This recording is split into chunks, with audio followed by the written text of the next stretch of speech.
요한복음 8장 31절부터 37절 말씀 제가 봉독하겠습니다.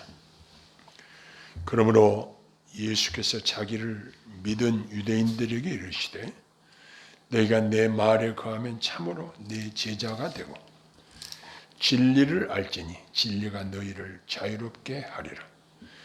그들이 대답하되 우리가 아브라함의 자손이라 남의 종된 적이 없거늘 어찌하여 우리가 자유롭게 되리라 하느냐. 예수께서 대답하시되 진실로 진실로 너희에게 이르노니 죄를 범하는 자마다 죄의 종이라. 종은 영원히 집에 거하지 못하되 아들은 영원히 거하나니 그러므로 아들이 너희를 자유롭게 하면 너희가 참으로 자유로우리라. 나도 너희가 아브라함의 자손인 줄 아노라. 그러나 내 말이 너희 안에 있을 것이 없으므로 나를 죽이려 하는도다. 아멘.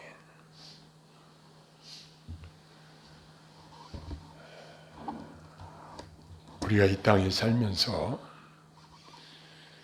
자유가 우리의 삶에 얼마나 중요한가 이에 대한 생각을 해볼 필요가 있습니다. 옛날에 독재하에 시달리는 사람들이 데모하면서 슬로건으로 했던 말 중에 하나가 자유가 아니면 죽음을 달라 이렇게 외치면서 데모를 하던 것을 기억이 있으실 것입니다. 우리가 현재 자유 대한민국에서 산다는 것도 참으로 감사한 일입니다. 만일 우리가 신앙의 자유가 없는 북한에 태어나서 그곳에서 억눌림 받고 신앙생활도 제대로 못하고 그렇게 생활하는데 뭐 얼마나 힘들겠는가 이런 생각을 해봅니다.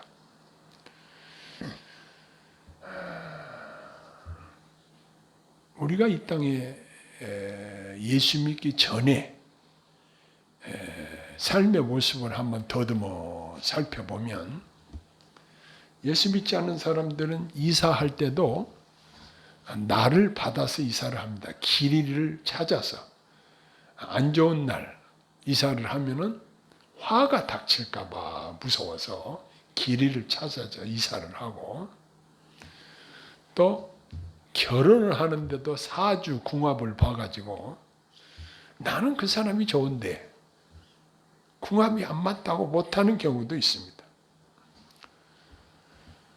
이처럼 예수님을 모를 때 여러 가지 측면에서 우매하고 마귀의 종노릇을 많이 했던 그러한 기억들이 있습니다.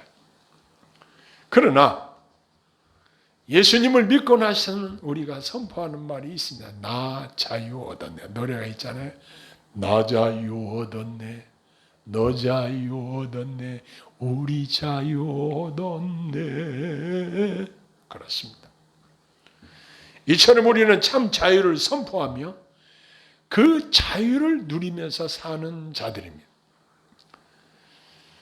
우리가 아까 불렀던 찬송가 268장에 보면 죄에서 자유를 얻게 함은 보혈의 능력 주의 보혈 시험을 이기고 승리하니 참 놀라운 능력이로다. 이러한 찬송가 가사가 있죠.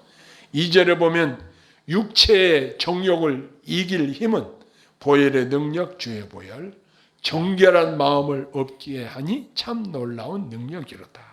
3절에 보니까 눈보다 더 희게 맑히는 것 보혈의 능력 주의 보혈 부정한 모든 것 맑히시니 참 놀라운 능력이로다.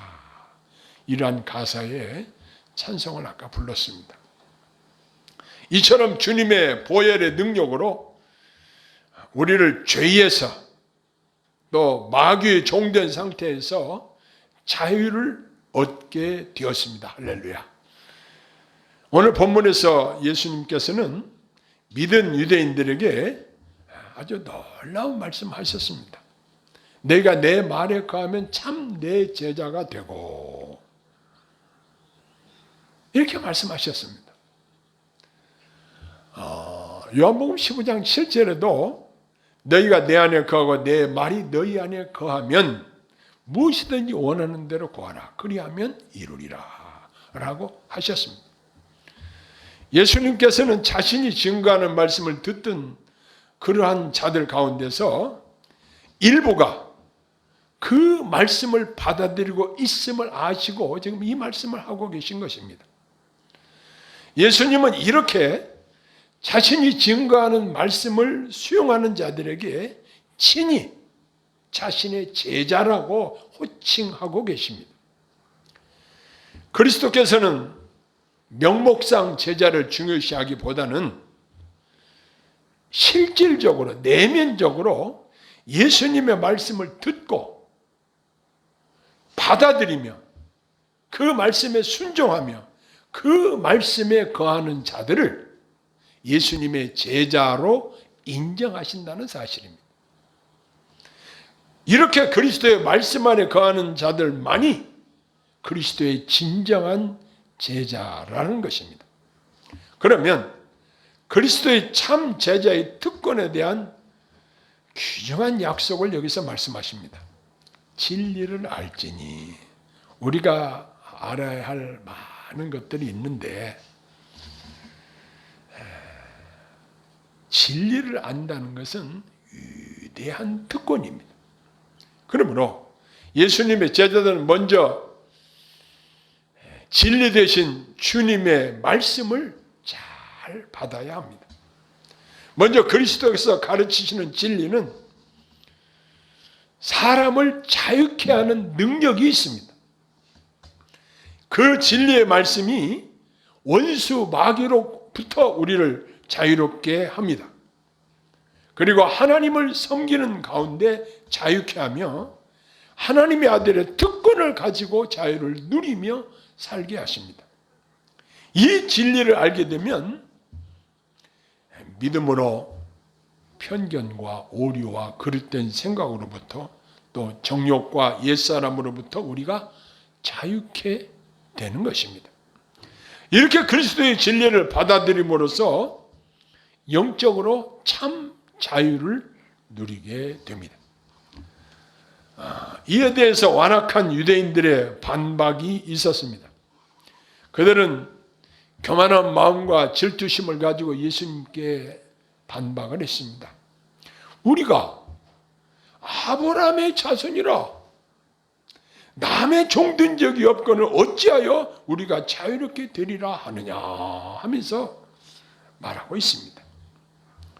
그들이 내세우는 것은 아브라함의 자손이라는 것입니다. 그것을 특권으로 믿고 지금 자랑하고 있는 것입니다.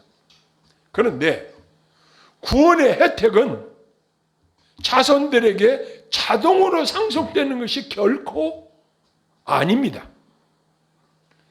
부모가 신앙생활 잘한다고 자식들이 믿지 않아도 천국 가는 것이 아닙니다.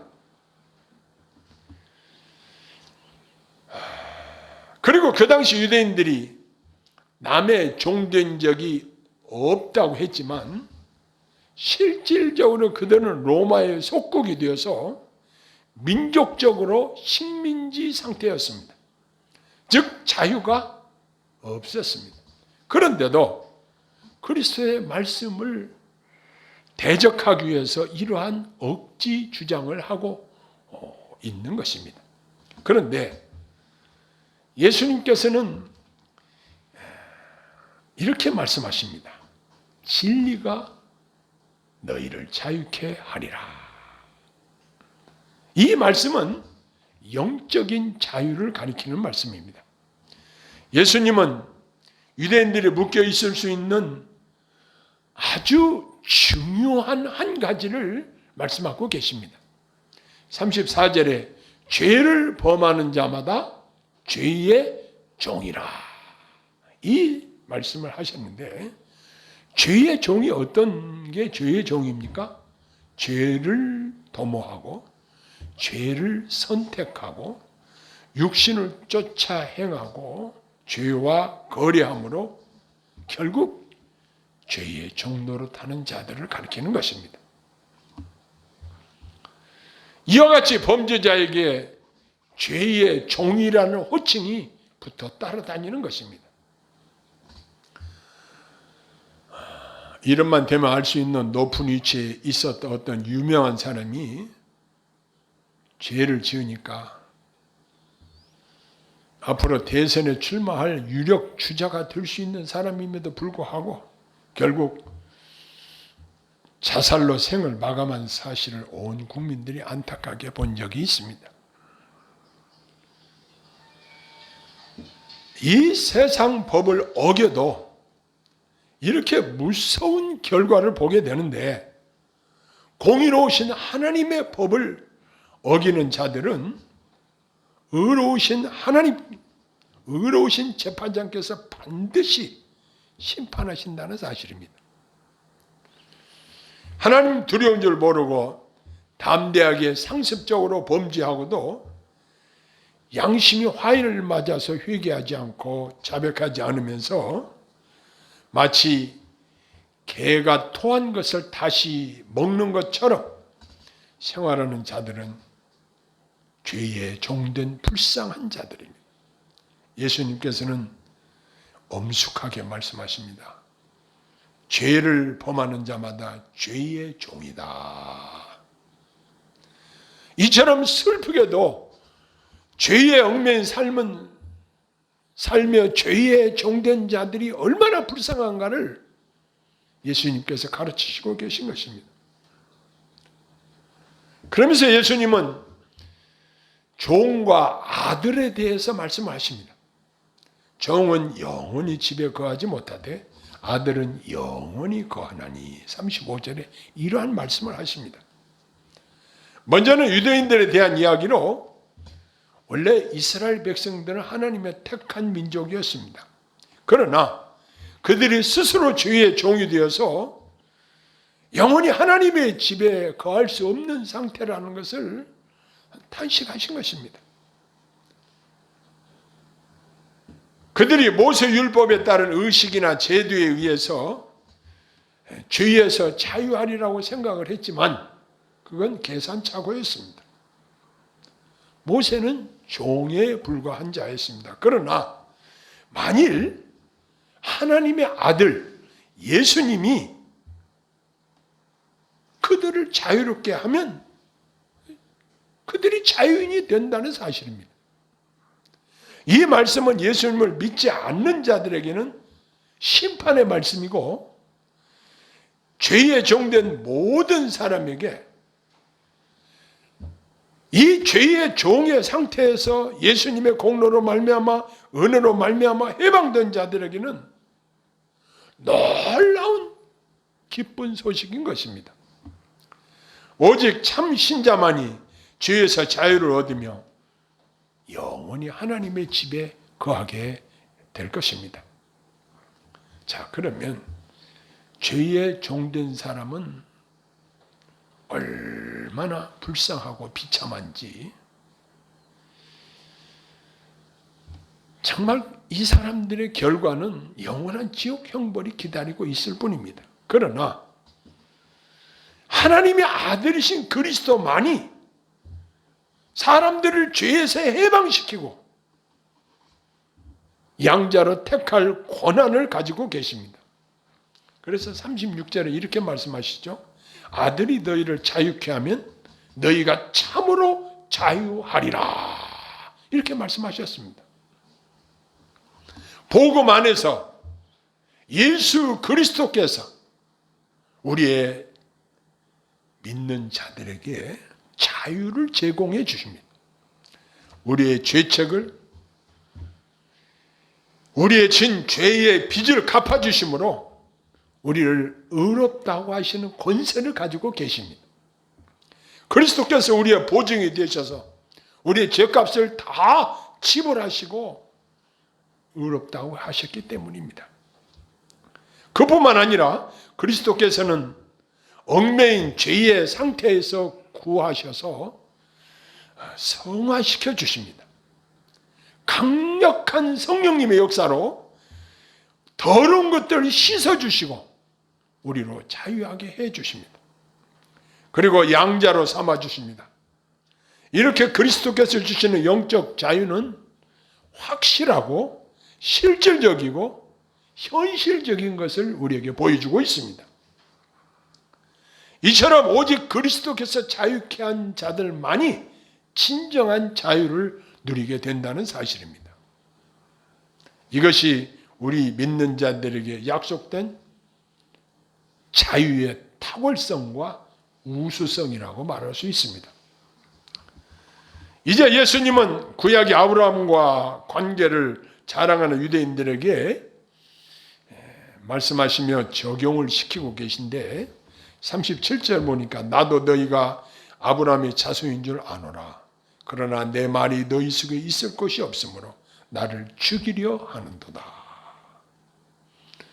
유대인들이 그들이 내세우는 아브라함의 자손이라 말하고 있는 그 혈통은 인정하셨지만 그럼에도 불구하고 유대인들은 자기들이 아브라함의 자손임을 자랑하면 자동으로 그들의 명예가 올라갈 것으로 여겼으나 실상은 그들의 죄가 심각한 상태로 발전하는 것을 봅니다.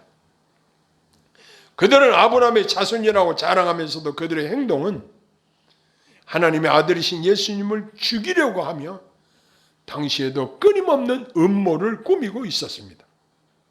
자, 그 증거가 어디 있습니까? 59절에 보니까 그들이 돌을 들어 치려 하거늘, 이 말씀이 기록되어 있습니다. 이렇게 완악한 마음을 품고 흉악한 행동을 하는 그 이유가 어디에 있을까요? 예수님은 37절 하반절에 이렇게 말씀하십니다.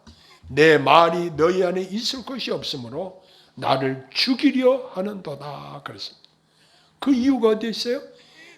예수님의 말씀이 그들 안에 있을 것이 없다.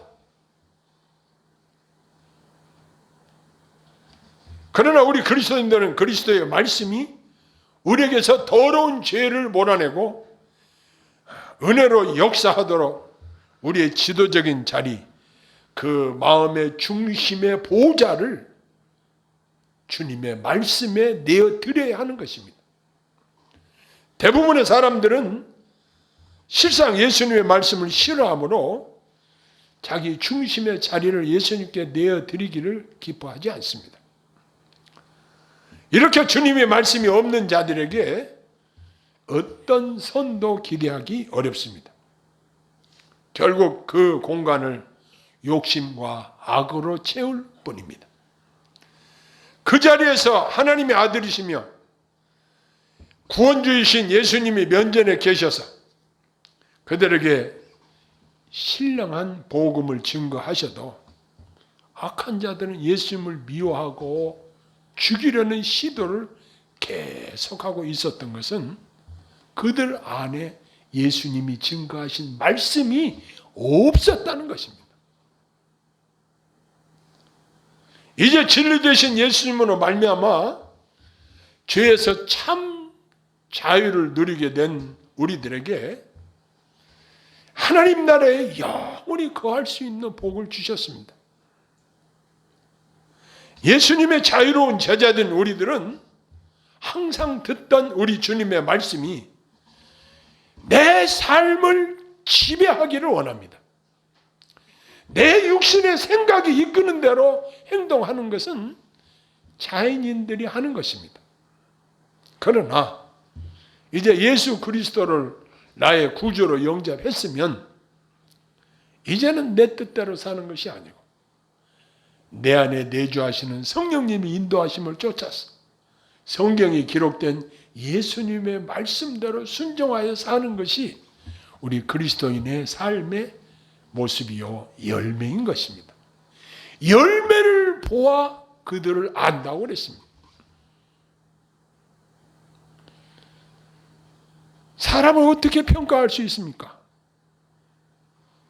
그 사람 입에서 나오는 말, 그 사람의 행동, 이런 것들이 그 사람의 열매이죠. 저희 큰아들이 익산에 부임해서 작년 11월 26일 날 동사 목사로 부임해 갔습니다.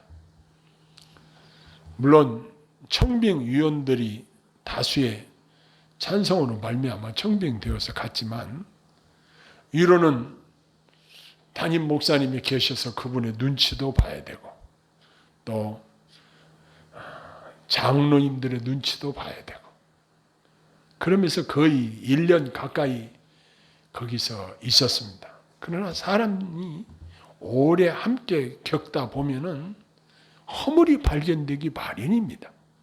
그런데 9월 둘째 주 지난주에 위임 투표를 한다는 소리를 들었습니다. 우리 손녀는 위임 투표에서 떨어지면 수원 할머니 집으로 가야 되는 거야? 이렇게 이야기를 하더라고. 이제 전화가 왔어요. 근데 보통 위임 투표를 하게 되면 공동회의를 인도하는 자가 그냥 공개적으로 다 그냥 찬성하는 것으로 하죠. 이렇게 하는 수도 있고 투표를 안 하고 그냥 만장일치로 그냥 하는 수도 있고 그런 것이 대부분인데 거기서는 장로님들이 반드시 투표를 정확하게 해야 된다고 주장을 해서 투표를 하기로 하고 1부 예배와 2부 예배 때 투표를 했다고 그래요. 그래서 결과가 어떻게 됐냐 그랬더니 전체 100% 찬성표가 나와서 위임 투표가 가결이 된다라고 이렇게 연락이 왔습니다. 이야, 시골 교회 담임 목사로 청빙받아서 위임 받기까지 고시 패스하기보다 더 힘들다. 너무 힘들다. 저는 기도할 수밖에 없죠. 제가 누구한테 부탁을 하겠습니까? 어떻게 하겠습니까? 하나님 뜻대로 이루어 주시라고. 우리 아들한테는 야, 너 거기서 청빙이 부결이 되면 위임 부결이 되면 또 다음 사역제 나올 때까지 기다리고 또 찾아보자. 그러나 거기서 위임이 찬성이 되면 또 열심으로 잘 충성스럽게 감당해야지. 그런 이야기를 나누고 그런데 가결됐다는 이야기를 들었습니다. 1년 동안 지내면서 사람의 허물을 본다고 하면 누군들 허물이 없겠습니까? 이 세상의 모든 사람들은 다 허물투성입니다. 모든 사람이 죄를 범하였음에 하나님의 영광이 이르지 못하더니 그랬습니다. 그런데 우리 예수님께서 죄의 종된 우리들을 죄에서 자유롭게 하시고 이제는 하나님의 자녀로 삼아주시고 진정한 자유를 누리면서 하나님 나라 백성으로 살게 해주셨으니 얼마나 감사한 일입니까? 이제 우리는 날마다 매 순간마다 주님의 말씀이 나의 삶을 지배하시기를 원합니다. 그리고 그 말씀이 인도하는 대로 순종하며 사는 복된 자유로운 주님의 제자로 사시는 그러한 복이 우리와 우리 자손 대대로 임하시기를 소원합니다. 기도하겠습니다. 고마우신 아버지 하나님, 저희들이 주님 모시기에 얼마나 완악한지, 얼마나 부족한지 우리 주님께서 다 아심에도 불구하고 우리를 죄의 종된 상태에서 자유롭게 하시고 자유로운 주님의 제자로 선택하셔서 오늘 이 땅에 살게 하시니 감사합니다. 주님 주시는 참 자유를 누리며 주님께 영광 돌리며 주의 말씀의 지배를 받고 주의 말씀의 인도하심 따라 사는 저희들 되게 하여 주옵소서. 예수님 이름으로 간절히 기도하옵나이다. 아멘.